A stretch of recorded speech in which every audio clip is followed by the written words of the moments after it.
Hai, gimana kabarnya teman-teman? Ketemu lagi dengan saya Indri yang kali ini ingin membahas sesuatu yang penting dan juga genting. Kira-kira apa ya? Ya, kali ini saya ingin membahas sebentar dulu ya. Wow, oke.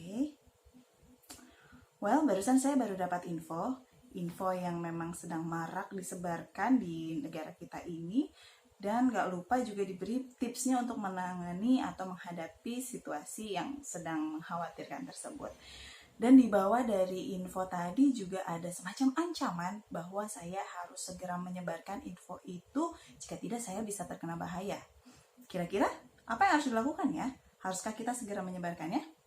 Teman-teman pernah nggak menerima info yang seperti itu? Nah, sebelum kita menyebarkan, tentunya kita harus bertanya-tanya dulu apakah info ini benar ataukah hanya info bohong yang biasa kita kenal dengan nama hoax. Tapi bagaimana cara membedakannya ya? Jangan khawatir, saya punya amplop ajaib nih. Terlihat seperti amplop biasa ya, tapi di dalamnya kita akan membahas 7 langkah mudah mengenali berita hoax. Simak sama-sama ya. Nah, teman-teman, di negara lain, salah satunya ada di Amerika Serikat, sudah masuk loh ke kurikulum sekolah mengenai how to spot fake news atau bagaimana kita bisa memeriksa dan menemukan mana berita-berita yang bohong.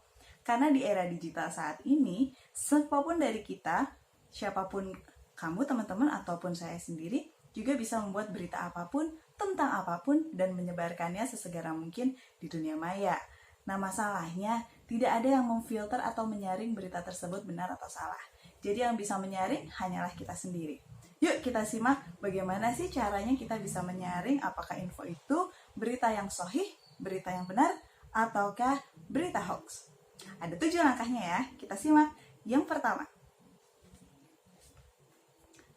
kita bisa memeriksa tentang konsistensi dari tulisan yang kita terima.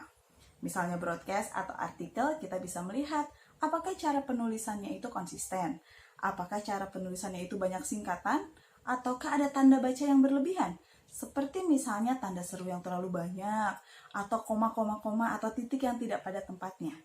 Biasanya, berita-berita atau informasi-informasi resmi tidak akan memberikan tanda baca yang tidak penting ataupun singkatan-singkatan yang tidak perlu.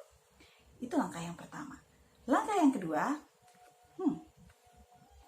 kita harus perhatikan apakah ada keberadaan ahli dalam tulisan tersebut.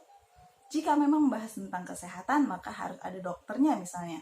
Jika sedang membahas tentang ilmu pengetahuan, juga harus ada ilmuwan di situ. Seringkali ada nama-nama ilmuwan atau dokter atau pejabat siapapun di situ. Namun yang perlu kita lakukan adalah kita bisa segera masuk ke browser kita, lalu kita mencari nama tersebut, apakah ada, apakah benar bekerja di rumah sakit yang disebutkan, apakah benar riset yang disebutkan dalam berita itu benar adanya. Jika tidak, bisa jadi beritanya berita bohong ya. Nah, itu baru 2 langkah. Langkah yang ketiga yang bisa kita lakukan adalah dengan memperhatikan sumber info. Apakah sumber infonya itu hanya tulisan copy dari grup sebelah, atau saya cuma berbagi, semoga bermanfaat, dan lain sebagainya. Karena sumber inilah kita bisa mendeteksi dari mana awalnya orang bisa berbicara seperti itu. Kalaupun menyertakan informasi dari alamat websitenya, yang harus kita perhatikan adalah alamat website yang sesungguhnya. Apakah ternyata itu alamat blog?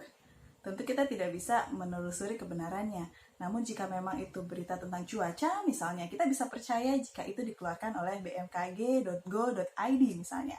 Namun jika misalnya berita akan ada banjir besar, namun ternyata itu hanya dari website yang kaleng-kaleng saja, kita bisa abaikan berita bohong tersebut. Langkah yang keempat, teman-teman juga bisa memulai untuk bersikap selalu skeptis.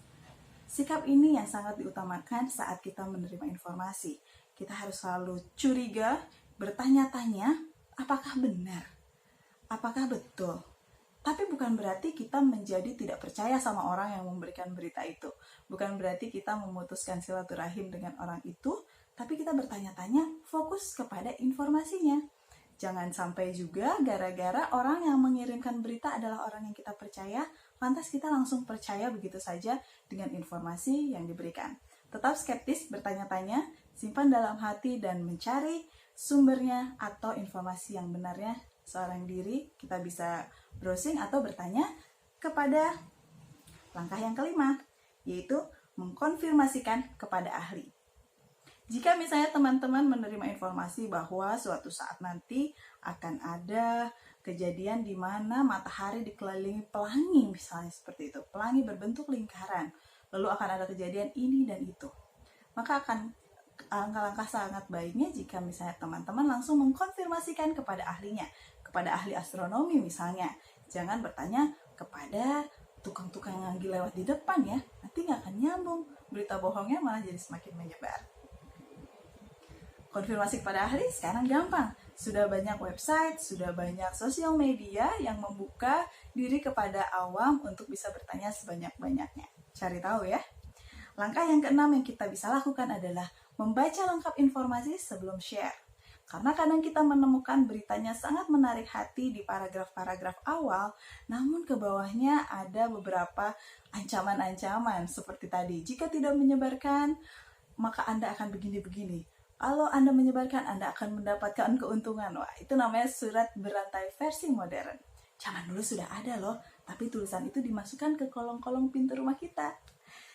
Dan langkah yang terakhir, jangan lupa untuk cek aktual berita. Karena bisa jadi setiap tahun akan keluar berita-berita yang sama atau informasi-informasi mengejutkan yang sama. Misalnya nanti Mars akan sebesar bulan, atau nanti akan terjadi kalendernya sama dengan tahun sekian.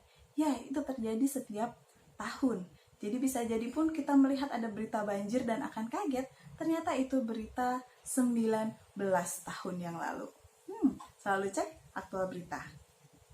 Nah, itu tadi teman-teman, 7 langkah yang bisa dilakukan untuk mengecek apakah berita itu benar atau bohong alias berita hoax. Semoga setelah ini teman-teman semakin pintar ya untuk memilah dan juga memilih berita untuk dibagikan kepada teman-teman dan juga keluarga. Kalau ada grup yang bingung mau kasih taunya gimana, share aja video ini ya. Terima kasih dan sampai jumpa.